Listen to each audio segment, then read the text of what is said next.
Let's see if I can multitask here. Our final presenter for the morning sessions, again, the sausage being made. All right. Final presenter for the morning sessions, we've got, for our three legs here, remember transparency, fiscal accountability, government accountability, and finally property rights, an essential component of freedom for anybody who has looked at the Constitution and the rights we have. I won't try that anymore.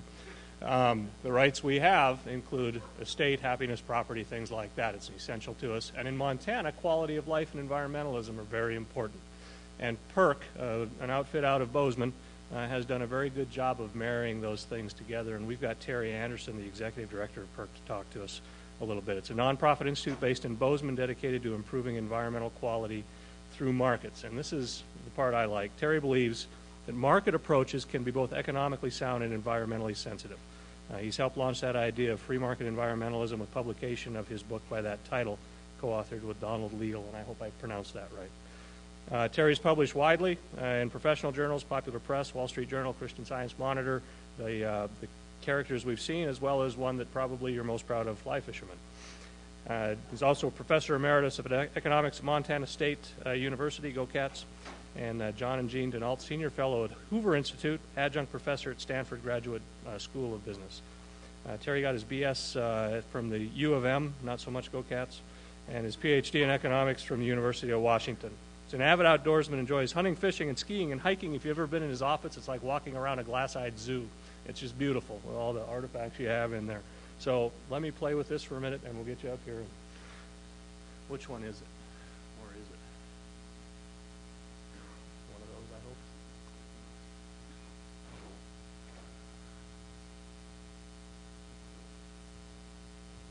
How about that? Yeah, this is.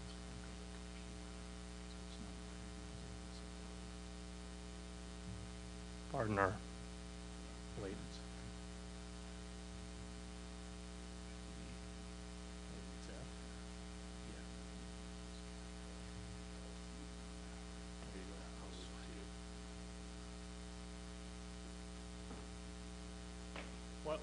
While he's setting that up, Senator Joe Balliet mentioned he's got a transparency bill in work, as well as Roy does, and Joe's also got a bill for the refund of half of the surplus to property income taxpayers, which I think probably we should be taking a look at.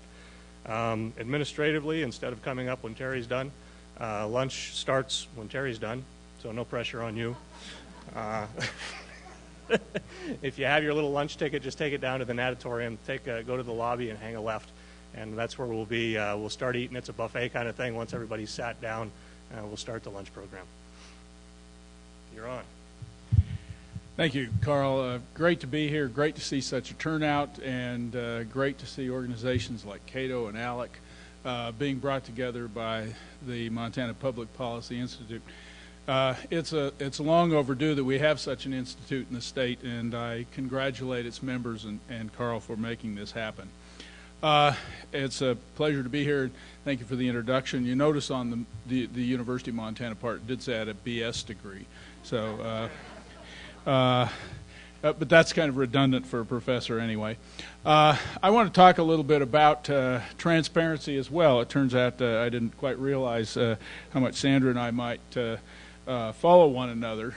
You might say it's rather, it's hard to imagine that an economist, especially if you've ever taken an econ course, could be transparent. For most people, economics is about the most obtuse subject they took in college. So I'm going to try and make it a little more transparent and touch on some of the points that Sandra made. Now, economists can't ever do anything without their graphs, and I put my economist hat on to talk about demand and supply for the environment. I put this on because an economist is someone who's pretty good with numbers but doesn't have enough personality to be an accountant. We economists are pretty good. We like to play around with graphs and diagrams. We like to put dollars on the axes and measure things.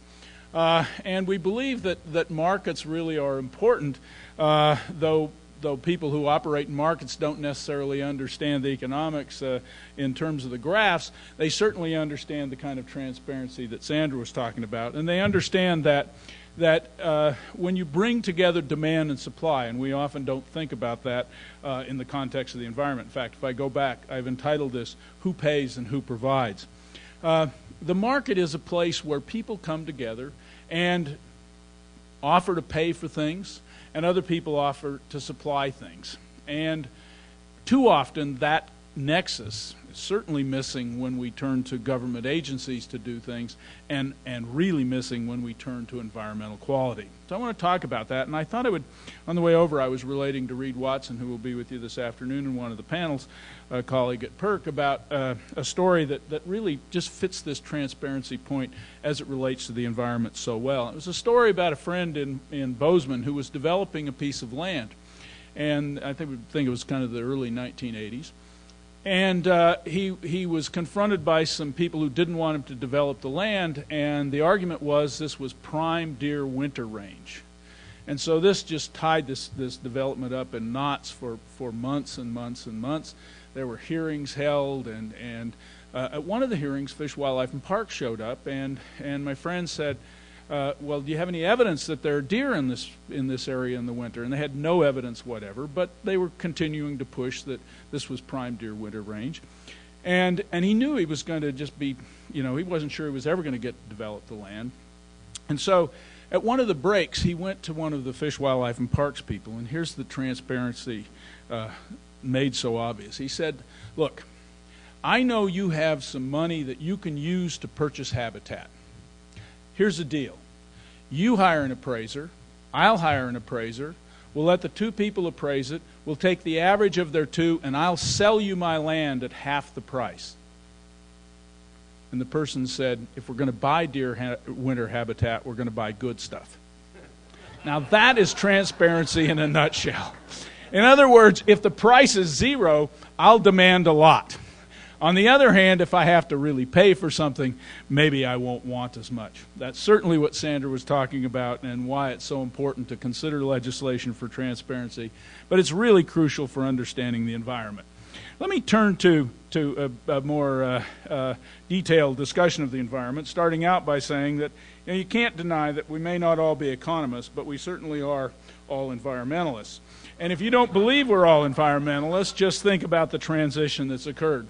When I grew up in Bridger, Montana, the license plates looked similar to this one, black, and they said we are the treasure state. And the treasure state meant we had gold, we had grass, we had timber, we had water, we had things that we turned into commodities. And then we transited into becoming big sky country. And I think that transition suggests a lot about how the perspective of what our resources are, of what Mother Nature has to offer us, has really changed. And the problem has become one of how do we balance the treasure state notion, the commodity production notion, with the amenity production notion. And I want to deal with that by talking about the importance of private property rights in so doing. Take the question of whose land. On the one hand, on the treasure state side, we would have said, well, this is grazing land. This is places where we want cows to grow. But if you put on the environmentalist hat, you may well think that this should be habitat for some species, like this. It's not a prairie. It's not a prairie dog. Indeed, it's a ground squirrel. But you might think this should be habitat for the black-tailed prairie dog, and that somehow we should regulate the ranchers who will destroy the habitat for these critters. And of course, most of that happens without any payment whatsoever. Needless to say, as you might expect, there's going to be some conflict between people who want to use the land for one thing and people who think it ought to be used for another. If we turn to the question of whose elk, the people who wear the hunting hats, the outfitters and guides might well think that those elk are sort of there for one purpose, to be hunted and placed in my office, as Carl suggested. On the other hand, people said, maybe we should have wolves. We should get wolves reintroduced into the park, and as a result of that, we'll balance the ecosystem.